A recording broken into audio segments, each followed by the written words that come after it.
বন্ধুরা, আবারও একটা নতুন রেসিপি নিয়ে হাজির হয়ে গেলাম। আজকে আমার রেসিপি হলো ডিম দিয়ে সোয়াবিনের প্রেশার রেসিপি। এই রেসিপিটা ভাত, রুটি কিংবা পরোটার সাথে পুরো জমে যাবে।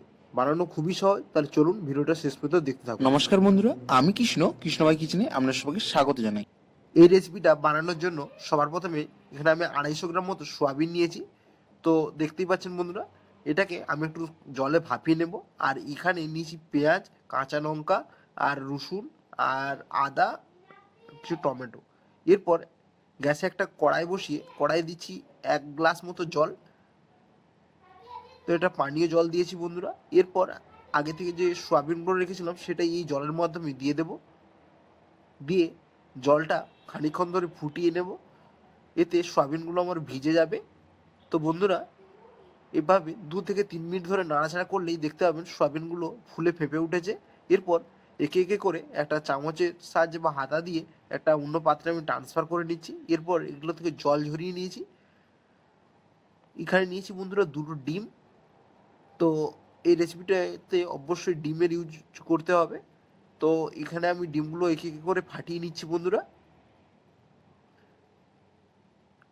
আমার একটা ডিম ফাটানো হয়ে গেল। এবার দ্বিতীয় ডিমটাতে আমি ফাটিয়ে নিচ্ছি।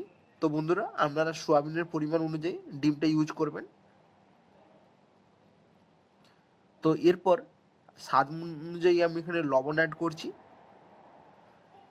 লবণ দেওয়ার পর এখানে একে একে গুঁড়ো মশলা ইউজ করব, যেমন হলুদ গুঁড়ো আধা চামচ মতো, আধা চামচ লাল লঙ্কার গুঁড়ো। তো এর পরিবর্তে বন্ধুরা আপনারা কাশ্মীরি লাল মির্চি ইউজ করতে পারেন। এখানে নিয়েছি অর্ধেকটা ধনে জিরে গুঁড়ো, আধা চা চামচ। এরপর আমি এখানে একটা পেস্ট বানিয়ে নিচ্ছি।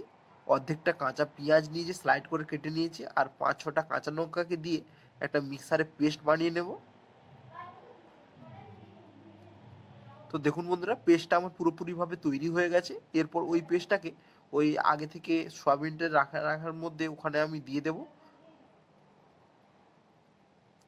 দেওয়ার পর এভাবে চামচ দিয়ে ভালোভাবে ফেটিয়ে নিতে হবে পুরো মিশ্রণটাকে। এভাবে একটা চামচের সাহায্যে এভাবে মাখিয়ে নেব। প্রায় 2 থেকে 3 মিনিট ধরে বন্ধুরা আমি এটাকে মাখাবো। যত ভালো করে মাখাবেন তত রান্নার টেস্টটা ভালো হবে।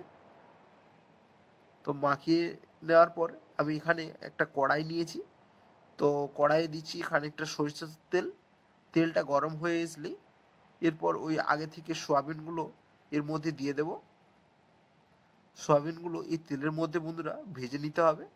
এর জন্য সোয়াবিনগুলো ভেজে নেওয়ার সময় বন্ধুরা এভাবে একটা খুন্তির সাহায্যে অনবরত বন্ধুরা নাড়াচাড়া করতে হবে, তাহলে ডিমের যে মিশ্রণটা নিচে লেগে যাবে। তো এই সময় বন্ধুরা গ্যাসের ফ্লেমটাকে লোতে রেখে তো বন্ধুরা এভাবে ভেজে নিতে হবে। তো দেখুন বন্ধুরা, কত সুন্দরভাবে ভাজা হয়ে গেছে। এরপর আমি একটা অন্য পাত্রে ট্রান্সফার করে নিয়েছি। আবারও কড়াই দিচ্ছি 2 টেবিল চামচ মতো সরিষার তেল। এখানে নিচ্ছি গোটা গরম মশলা, যেমন দারচিনি, লবঙ্গ আর গোটা জিরে।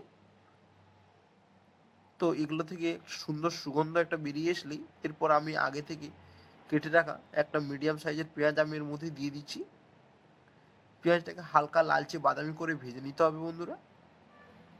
তো পেঁয়াজটা ভাজা হয়ে আসলেই আদা আর রসুনটা আগে রেখেছিলাম, সেটা আমি বেটে রেখেছিলাম, সেটা এর মধ্যে আমি অ্যাড করে দিচ্ছি। তো অ্যাড করার পর এভাবে খুন্তি দিয়ে নাড়াচাড়া করতে হবে, মশলাটাকে বেশ করে কষিয়ে নিতে হবে। তো এখানে বন্ধুরা আর আলাদাভাবে আমি কোনো গুঁড়ো মশলা ইউজ করছি না। এরপর এই কেটে রাখা টমেটোটা আমি এর মধ্যে দিয়ে দিচ্ছি। এরপর আমি স্বাদ অনুযায়ী এখানে লবণ অ্যাড করছি মশলাতে। তো লবণটা দিয়ে দিলে টমেটোটা খুব তাড়াতাড়ি গলে যাবে আর মশলাটা একটা গ্রেভিতে পরিণত হবে। এরপর আগে থেকে ভেজে রাখা সোয়াবিনগুলো এর মধ্যে দিয়ে দিচ্ছি বন্ধুরা। এরপর খুন্তি দিয়ে এক নাড়াচাড়া করতে হবে 2 থেকে 3 মিনিট মতো। তো নাড়াচাড়া করার পর এখানে আমি পানীয় জল অ্যাড করেছি। তো অ্যাড করার পর আমি এটাকে ঢাকা দেব 4 থেকে 5 মিনিটের মতো বন্ধুরা। দিয়ে আমি খানিকক্ষণ রেস্টিং টাইমে রাখবো, আবারও 4-5 মিনিট মতো। টোটাল 10 মিনিট মতো আমি রেখেছিলাম বন্ধুরা।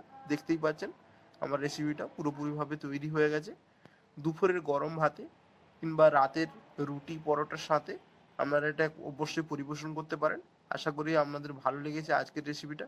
আর যদি আপনাদের ভালো ভিডিওতে অতি অবশ্যই একটা লাইক করবেন, আর চ্যানেলে যদি নতুন বন্ধু হয়ে আসেন চ্যানেলটি অতি অবশ্যই সাবস্ক্রাইব করে রাখবেন এভাবে নতুন নতুন ভিডিও পাওয়ার জন্য। দেখা হচ্ছে আবার একটা নতুন ভিডিও নিয়ে। ধন্যবাদ।